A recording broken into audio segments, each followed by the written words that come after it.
Support WrestleTalk!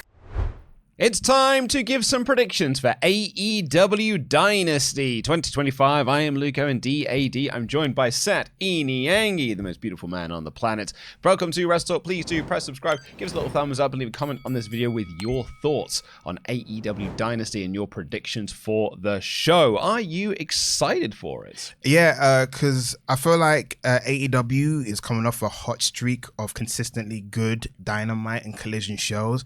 So as a result of it, I'm excited for Dynasty, because last year Dynasty was like a coming out party for the free signees they had. You had Mercedes Mone, you had Kazuchika Okada, you had Will Ospreay, and I feel like from that pay-per-view all the way to All In last year, it was considered a Dynasty era, because it felt like they were going ahead with Swerve as the guy. You had Ospreay having incredible matches, Mercedes Mone like re-establishing what the women's division is like in AEW, and it was like a high point last year in the summer. And at some point during the winter time, of course, we went for the Death Rider era, which was kind of depressing for most people. But it seems like now that Tony Khan's got the reins, now he doesn't have Jaguars running around rampant, distracting him. It seems like he's back on point. So I have high hopes for it. Yeah, the report was that that Tony was now sort of back more in the weeds of creative. He had sort of like taken a bit of a step back for the last sort of few months or so. But like start January, he was like kind of like what happened in 2020. Like 2019, it was very much like, the creative was being done by the wrestlers themselves, and they did that. The Elite being beaten down by the Dark Order, and Tony Khan was like, "Nope, I'm taking charge of this now. I'm going to take the creative reins." We had that great 2020 run, and I think they've had a very good start to 2025, and I think this is a very stacked card. It hasn't quite got the Revolution levels of just like every match on here just feels like a 5-star banger. Yes. But it's still like a pretty stacked card. And I think it really shows how like vibrant the AEW roster can feel. I tend to like it when, like you said, when you got a card in front of you and it doesn't particularly look like something that may blow you away. But AEW has a history of like coming out parties for most wrestlers. I mean, we're going to talk about it later. Certain Kevin Knight is in his first AEW pay-per-view. And when you look at the card up and down, you'll be like, there's some dark horses in there. You may see that Bayne may give Toni Storm her best match yet. So there's so many things going on, and I'm excited. And yeah, we're going to break down into it and see what our Mystic Meg predictions, get our 8-ball out, or, Oh, I like Mystic Meg, a lovely 90s reference for us here in 2025. Listen, guys, if there's kids of today, if I'm going to do anything else, I'm going to reference 90s stuff and give you guys like Googleable content. I'm going to give you Googleable content. I'm going to mention things you have no idea. Ask your parents, your big brother, your cousins, your uncles, your nephews, or whatever, and you're going to find out. Or just go on Google or Chat GPT or however you get your information so quick. And I just had to quickly double check then, and I am right. She is dead. She's dead? Yeah, Mystic Meg died in 2023. Why did she have to die in 2023? Like, I don't think it was like she had to die in 2023. It's just that's when she did die. Yeah, but I don't. Why does she have to die? Like, it's so awkward. Like, is she dead? R.I.P. Mystic Meg. You were a thing, man. As a kid, I used to go in like the TV guides. I'm going through the weeds. Horoscopes. You get the horoscopes from in the Radio Times. And then she'd show up on the National Lottery to give her her readings of who was going to win the lottery tonight. He remembers. Listen, of course I remember. I turned 40 this year. Like I was like peak child at that point. I was probably 4 or 5 when it was happening, 6, 7. Because I began the 90s. When people say 90s baby, I said I kickstarted it. It's not like I'm 1988 or 89, and you're not really an 80s baby. You're just adjacent towards the end, and you're really a 90s baby. But yeah, I'm prime 90s, and also I'm born on the cusp, so it used to be confusing. Am I a Pisces or am I Aquarius? It used to be chock-a-block. Speaking of Mystic Meg horoscopes, yes, Dan Layton is like December 89, so it was like I do not consider myself an 80s baby. Yeah. Technically he was born in the 1980s. I appreciate him knowing the truth, because we get a lot of people, it says 89, it's got 8s in front of it, I'm an 80s baby. Well, tell me what happened in 1985 or 1982. I was born in 1985. Anyway, so let's kick things off. We have got 2 Owen Hart match first rounds to get through. We've got Mercedes Mone versus Julia Hart in a quarterfinal match. I think we're looking probably at a Mercedes win here. That's certainly my prediction, is Mercedes goes on and she'll probably face Athena in the semifinals. My sidekick predictions are telling me that Julia Hart walks away with a surprise victory. Kidding. Mercedes Moné wins. Come on, man. That's like betting against your house, man. That's like going for bankruptcy. Yeah. I just hope it's a good match. Even though it's a foregone conclusion who's going to win, they're hyping up Mercedes Moné's streak. So they're making it into a big thing. It does seem like whoever beats her is going to like get a stamp of approval as being someone to watch. Julia ticks all the box, but it's not her time right now. I think she's in that stage where she's helping put over the stars that they're building up for All In. Yeah, I think with Julia, it's kind of a shame because she was like super over when she won the TBS championship and like that build for her winning. And unfortunately, the injury just kind of derailed that. And she's come back and she just hasn't felt as the spark has sort of gone. And now what we're in is the rebuilding phase of getting that spark back. Very cool vignettes, though. In the men's side of things, we have a quarterfinal match between Will Ospreay and the debuting on pay-per-view Kevin Knight. Jay White looks a bit different. Yeah, Jay White, unfortunately, 506 reported he suffered a quite bad injury by the sounds of things. He's got to get surgery.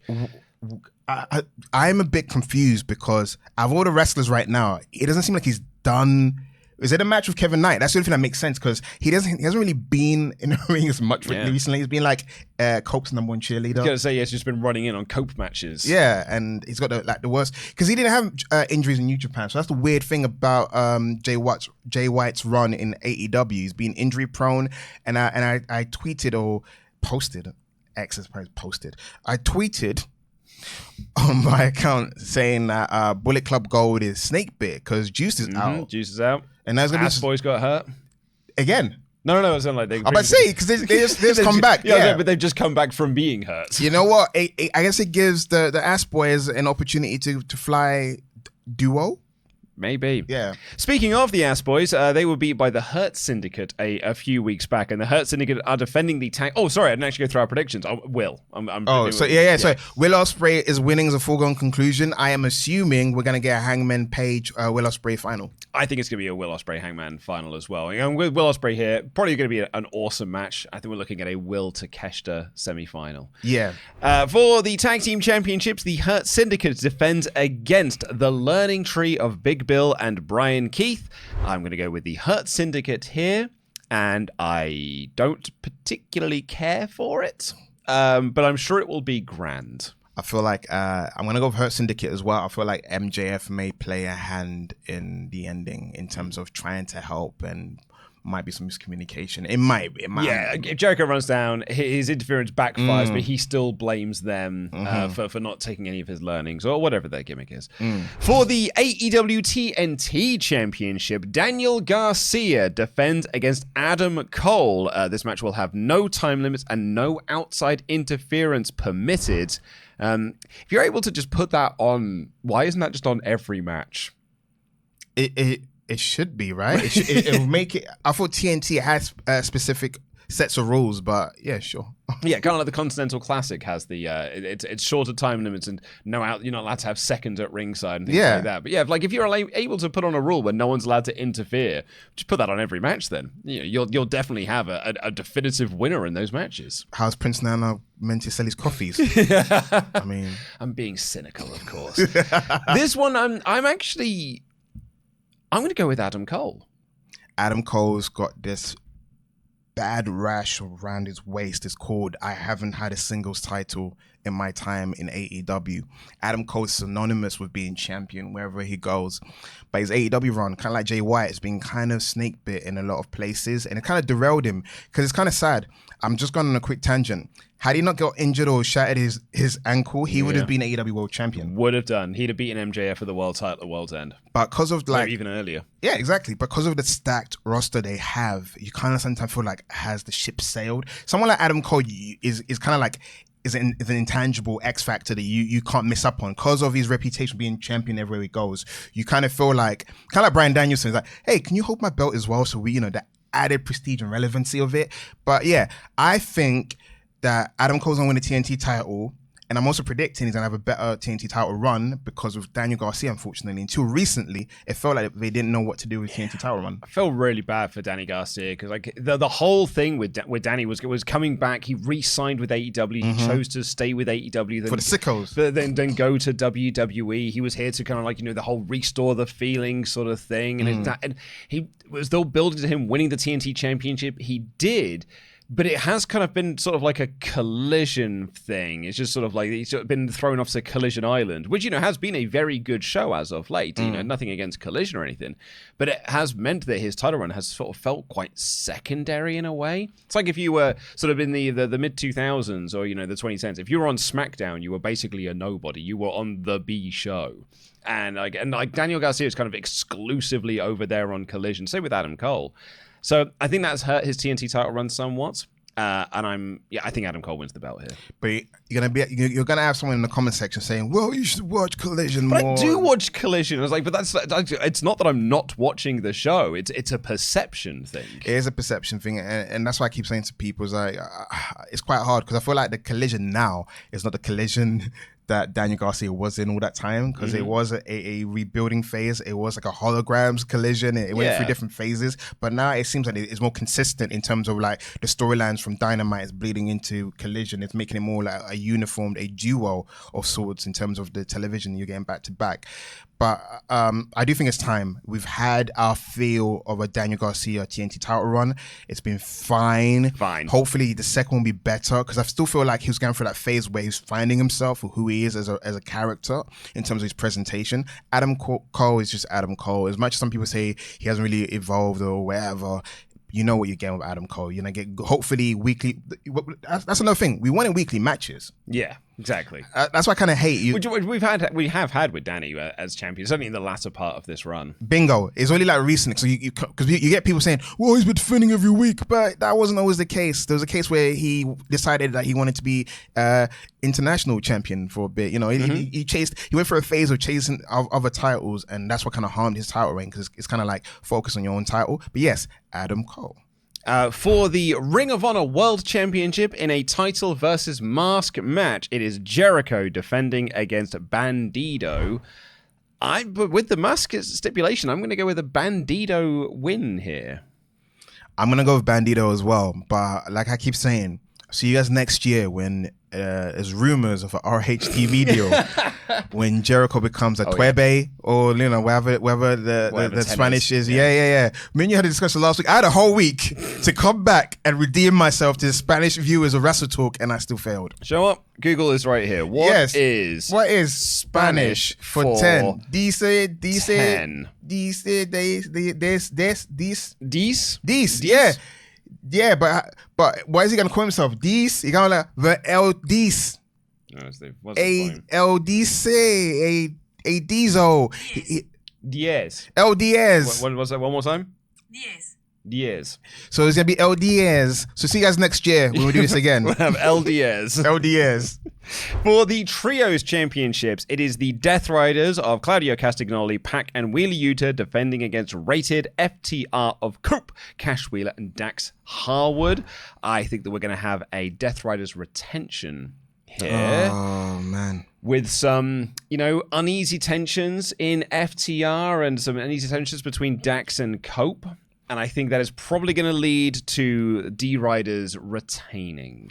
So people betting out there. So what's the odds of Cope spearing Dax by accident? That's what we talk about, right? Yeah. Okay, I like it. That's what I'm thinking. I'm not even thinking like D-Riders retains. But for me, my question is, does Cope spear Dax by accident, or does he spear Cash by accident? You let me know which one you think is going to happen. Don't mind both of them. I think it's going to be a very good match, though. I'm very much looking forward to it. I thought the Cope's match with Claudio on Dynamite this week was awesome. Well, that's been one of Cope's dream match since he's been a childhood. His childhood idol is Claudio Castagnoli. He's someone he's watched and be like, I want to have a match with him one day, and it finally happened. For the AEW International Championship, Kenny Omega defends against Ricochet and Speedball Mike Bailey. Oh boy. Wait, you said Ricochet? Yeah. I guess I must have blanked out that part. Yeah. Ricochet and Speedball Mike Bailey. Oh boy, am I excited for this one. It's always exciting to get a Kenny Omega pay-per-view match anyway. Kenny Omega going in as a defending champion against Ricochet, who's been really great since the C2 has not put a step wrong. Yeah. And Speedball Mike Bailey, who is brand new to the company and is got that excitement mullet around them. So I'm well in for this. I think it's going to be awesome. I think they're gonna have a good match, potentially great. I feel like at best it'll be good, but if they push it'll be great. Because Kenny Omega's doing the whole thing about my diverticulitis might be playing up. Yeah. So it depends. Don't punch me in the diverticulitis. Yeah, so it depends what kind of triple threat match they're gonna have. Is it gonna be go, or is it gonna be some psychology aspect of it where they hear Ricochet is working on him and like coming out against the odds against two plucky guys. Yeah, there's a way of they could outline the triple threat match. So I don't know what we're getting, because you always get people thinking, oh my gosh, 3 guys, it's gonna be go. It's unbreakable. Yeah, but Kenny Omega, I feel like in his 40s now, he has a style. There's 2 different styles. There's the Tokyo Dome style where he's gonna jump out into the crowd and over the guardrail and do some crazy stuff. And then there's the other style, which in the American one is with more methodical, it's more like oh my tummy. It's more selling. Yeah, it's more selling, which is great. I'm not dissing it. People say, well, you're dissing. I'm just saying that temper expectations. I think it's gonna be good, but it potentially gonna be great. I was gonna say, when was it Wrestle Dream when it was Will, Takeshita, and Ricochet, and like going into that one, everyone was giving it the Unbreakable 05 comparisons. It was like, which one's Samoa Joe, which one's AJ, and which one's Daniels. I don't think anyone's looking at this match with that same lens. I hope not. I think that's what we're trying to temper the expectations. That's it, yeah. But also, I that's because I'm looking at this and I'm like, Kenny Omega has to play the Samoa Joe role. And I don't think Kenny Omega is not the Samoa Joe role in this match. Like he's the AJ in this match, but it's actually just 3 AJs. Yeah, well, you got Danielson. I think Ricochet can do a good Danielson, even though he flips like an AJ. Daniels, not Danielson. Daniels. He's bold like Daniels. He's bold. He's bold like. He's bold like Daniels. He's bold like CD. The infamous CD. Yeah, Danielson. There's too many Danielson. Daniel Garcia, he was there. Yeah, Danny Garcia, the name of the Rock's ex-wife. Anyway, yeah, I think Kenny Omega's going to win this one. Yeah, I got Kenny Omega to retain here. And what I do think will be a very, very good match. I'm very much looking forward to it. For the AEW Women's World Championship, Timeless Toni Storm defends against Megan Bayne. I think this is probably going to be, I'm pretty confident it's going to be a Toni Storm retention. But this is kind of like this is the very big test here for Megan Bayne. They have given her the big monster push early doors since coming in for that the Casino Gauntlet. And now here she is on pay-per-view in a singles match for the AEW Women's World Championship against the most overstar of their women's division. This is a big, big stage and a big test for Megan Bayne. And I'm hoping that she really shows out, because I think that Megasis can do it. And I think that Toni Storm is so great that she can do everything she can to make sure that Megan looks great coming out of it. I'm really looking forward to this. I think it's a Toni Storm retention because she is going on to face whoever is winning the Owen. I think Toni Storm is winning as well. And if anything, is based on how the weeks have gone by. It's been Megan Bayne just being a complete beast in the ring, and in the post-match as well, she's been like outdoing Toni. So usually when you see that kind of storyline telling or push, it kind of tells you like we're pushing the young guy, but the plucky veteran's gonna retain. Yeah, I mean, she's pinned her on TV. Like, she pinned her on last week's Dynamite, so they've given her like that big moment. But yeah, I think this is a Toni retention all the way. Which brings us to the main event for the AEW World Championship as Jon Moxley defends against Swerve Strickland. So I think this is going to be the one where we're going to have the most unsureness of. I think up and down this card, I think it's pretty much fairly straightforward throughout. Yes, not saying that's a bad thing, but it's certainly, I think you could look down the line and be like, yeah, this is pretty much going one way rather than the other. But I do feel with this world title match, this is one of those could go either way, because there are 2 arguments here. One, Jon Moxley retains. I don't, because he's not going to lose the title before the trios lose their trio titles. No. It's there for Darby to win when Darby comes back from his mountaineering. And we have got other stuff that we want to do with Swerve Strickland. The other side of that is Death Rider's thing hasn't really captured the imaginations for a lot of people. Swerve Strickland really is capturing the imagination of a lot of people, particularly the stuff with Hangman Page. And I am looking to a world where All in Texas is AEW World Champion Swerve Strickland versus Owen Hart winner Hangman Adam Page. That sounds like a simple story, but what if there's a convoluted option where he doesn't win and he wins the tag titles with Hangman against Hurt Syndicate? It is an option. It is a way you could go. Based on the Dynamite, though. Oh, what a segment. Yeah, so if it wasn't for that segment, for me, it would be like, it has to be Swerve, right? But based on what we've seen, I'm like, what are the odds that someone was smoking something very green and said, well, we have Hangman, Swerve as tag team champions, man. Don't know that name. Then Swerve gets his win back from Lashley, and you're killing two birds with one stone. One stoned, maybe.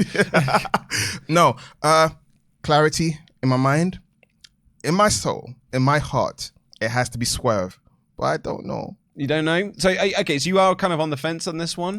I want it to be Swerve, but like you said, in the world of Death Riders, does Moxley walk into the locker room and look at his sergeant in arms and he's the only one not champion? Yeah, there could be something about an inferiority complex. The next wave of where the storyline is, because there's another thing as well. Why is a Death Rider storyline not involving the titles? Even though recently I feel like they've done better, it hasn't been as diabolical as it once was. Yeah. But there's too much of a bad taste in people's mouths, and there's too much of everything else has been great in AEW. The albatross in the room, you have to cut the neck of the albatross. I'm sorry for the graphic detail. So I'm going to go with Swerve because I want it to be Swerve.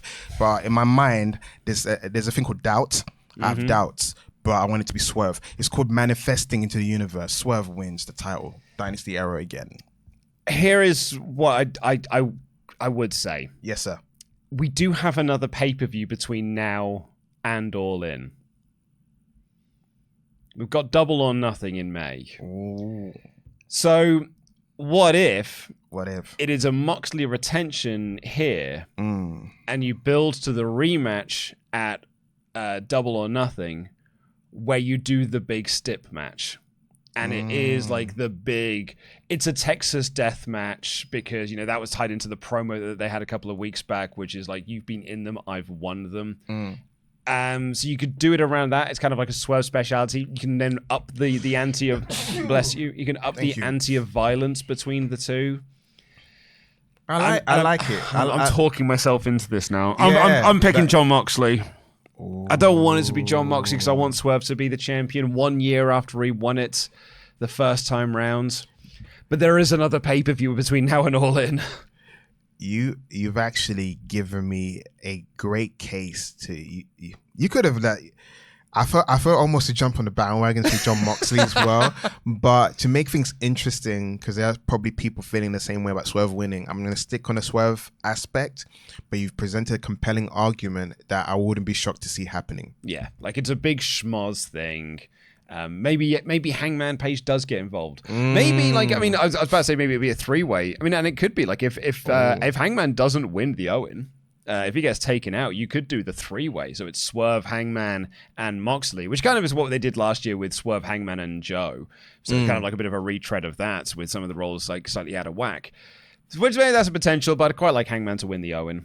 Yeah, I want Hangman to win as well, and they're very smart by putting Will Ospreay in it because he's another guy you want to be. There's so many guys you want to be world champion, and the prime three is indeed Swerve, Hangman, and Ospreay, and that creates doubt if whether or not it's going to be Hangman and Swerve. But you've presented compelling arguments, and I look forward to see what happens with bated breath. Yeah, it's coming this Sunday, but we'll be back on Monday to review the show in full. So make sure you're subscribed to check out that channel. We'll be here live on Monday reviewing AEW Dynasty 2025. Thank you so much for watching this video. Leave a comment down below with your thoughts on AEW Dynasty and give us your predictions for the show as well. And we will see you next week. I've been Luke Owen. That has been Sat Iniangi. Jam that jam. Happy Saturday.